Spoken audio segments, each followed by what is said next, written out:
because we believe like this is what America is and this is how business should operate in America. It's so symbiotic. I'm Diego Sanchez, president of HousingWire, and I'm thrilled to connect again with Dan Sigorka, GM of Rocket Pro, and Katie Sweeney, EVP of Strategy and Broker Advocacy at Rocket Pro. Dan, it has been almost a year since we last spoke. What have you been up to at Rocket Pro? Hey, thanks, Diego. Yeah, time flies, man. Especially when you're busy and you're having a lot of fun. So let's see. The last year, man, we did RPX. We did a ton of broker conferences. I've been all around the country with our partners, big and small, diving in, understanding their businesses. Rocket went on a little shopping spree. We bought Redfin and Mr. Cooper, and just closed on Cooper.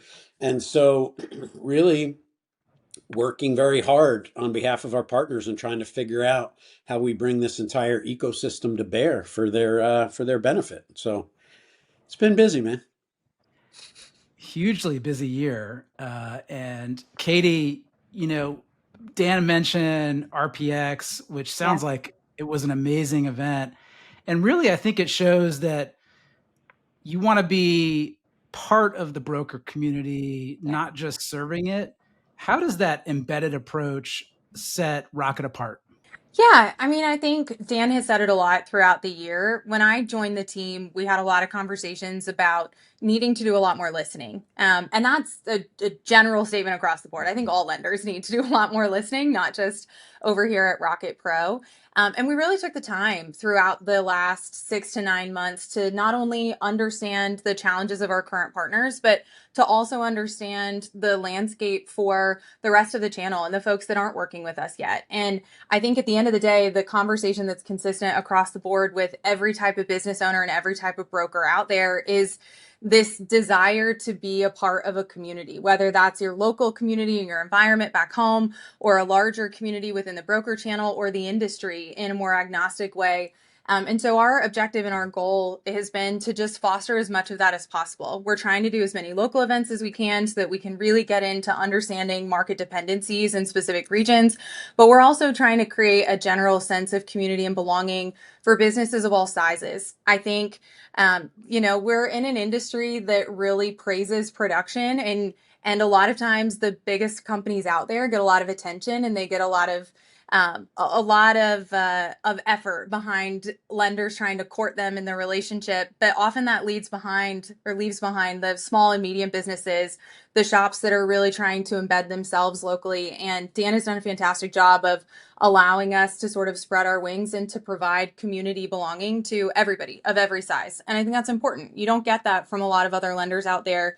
When you've got limited resources to be able to deploy, you go, the most bang for your buck. And I think what really sets us apart, and that's been a really wonderful part that I found inside of Rocket, is that every business matters and every company size matters, every production size matters, every community is important to us. And so we've really been able to create an environment here that shows everybody that they're just as important as the next broker. Yeah, following up on that, Dan, I got a lot of feedback that there were small brokerages and diverse voices represented at RPX. Why is inclusivity central to your strategy at Rocket Pro? We have an ism at Rocket, and it's every client, every time. And I think when you look at that through the lens of our pro business, to Katie's point, you treat everybody the same, whether they're doing 3 loans a month with you or 300 loans a month with you. And when you do that, you really have to have a business and a channel that can support a lot of different entrepreneurs and the style that they want to work in. And then when you're also kind of a global, certainly national brand like Rocket, you have to worry about every geography, right? And so when we come to play, that's how we kind of go to market, right? We want to be great. We want to be the best partner and counterparty for every location and every type and size of business. And so it's very important for us to kind of reflect that back to the community so that they see us showing up that way in our advertisements, in our social, and certainly how we support the business, right? We can't be in a position where someone feels like I'm not going to get an attention because I only do 10 loans a month. Like that's not how we operate at all. So it really goes through the entire go to market and the how we support production. Katie, let's keep going on that because I feel like the broker manifesto that you Yeah. launched recently really signifies a lot of what Dan was just talking about in terms of inclusivity. Yeah, I mean, look, it's critical. It's the same in the consumer world. Every consumer needs to see themselves in the industry that they're trying to get a service from. And we happen to be in an industry that gets to help make people's dreams come true every single day. And the connectivity between a consumer and a loan officer is so imperative in building trust. And so when we take that same model, having brokers feel like they're represented and reflected with the people who we choose to platform and spotlight is the most important thing that we could do. Everybody needs to feel like they're a part of the story because they are, and they have the ability to impact consumers from all different areas across the country with different backgrounds, different access to financial education. Brokers are truly dream makers. They make this stuff work locally in every market across the country. And so we wanted to be able to highlight people all different ages, gender, ethnicity, experience level, production totals. That was crucial. I mean, goodness, I probably drove Dan nuts because I think I gave him 50 different versions of the list of people that we wanted to feature in the manifesto. But it was so important to get right because we wanted to be able to spotlight the folks that are doing really good work back at home, but we also wanted to be able to show every broker in America that there's a place for them here and there's a place for them in the story of creating the American dream and bringing it to life. And so I hope that we achieve that. We've gotten some really great feedback. It was a really incredible project to get to be a part of, and I'm even more excited to be able to bring more of that to life going into 2026. Yeah, Dan, let's talk specifics. What is the broker manifesto from your perspective, and how is it going to guide how your business, Rocket Pro, operates? Well, I think the manifesto goes kind of hand in hand with the broker promises, right? And we really wanted to go out and say, these are the things we stand for. These are the things we fight for every day. This is what we're going to deliver to you with consistency and intentionality, and then just show up every day and do it, right? It's a lot easier when you just say, here's a list of 10 things. Now let's go do them versus like, hey, we do good things for you and, trust us, right? So that was very important for us. But when you think about the things that Katie mentioned and this actual broker manifesto where we had all those different people together, it goes back to what I was saying previously. Like I was at a dinner last week and I sat at a table with a gentleman in his mid 50s, a lady in her early 30s, and a kid who was 24. And they all happened to be at the same top producer dinner that we hosted. And, to hear all those different stories is just it's just so powerful, and it also told me like we were on the exact right path, right? Because they have to see you as a partner for them in order for them to say this is who I want to build my business with, right? Because we're so important. Like without us they can't operate, and without them we can't operate, right? So it's so symbiotic, and once you kind of align there, then the marketing and the manifesto piece is just about saying, hey, not only do we see you, but we're not afraid to go out and show that and put Rocket's marketing muscle behind it, because we believe like this is what America is and this is how business should operate in America. So it was just really cool to do, and I think it was pretty emotional for a lot of the people involved. And it was great to sit there at RPX and watch our partners all see it for the first time and see the emotions that they felt because they really felt seen and heard. Dan, you have a technology as big part of your background and your career, building technology for the mortgage ecosystem. How are you pairing this broker manifesto and this focus on inclusivity with technology in a way that's going to empower brokers rather than replace them? It's a great question. So my vision from early on as these tools started kind of evolving was, how do I make every broker the best broker in the United States? right? And then how do we bring, these hundreds of millions of dollars of investment to small mom and pop entrepreneurs throughout the United States? And so that's really the model, right? Is like we have this tool set that we've developed that's super powerful, right? And kind of to Katie's point, if you said, "Oh, let's just give this to the big players," then that kind of drives the small players out, right? You see that in a lot of businesses. You have a Walmart, now you don't have, you know, Katie's, little shop down the street, right?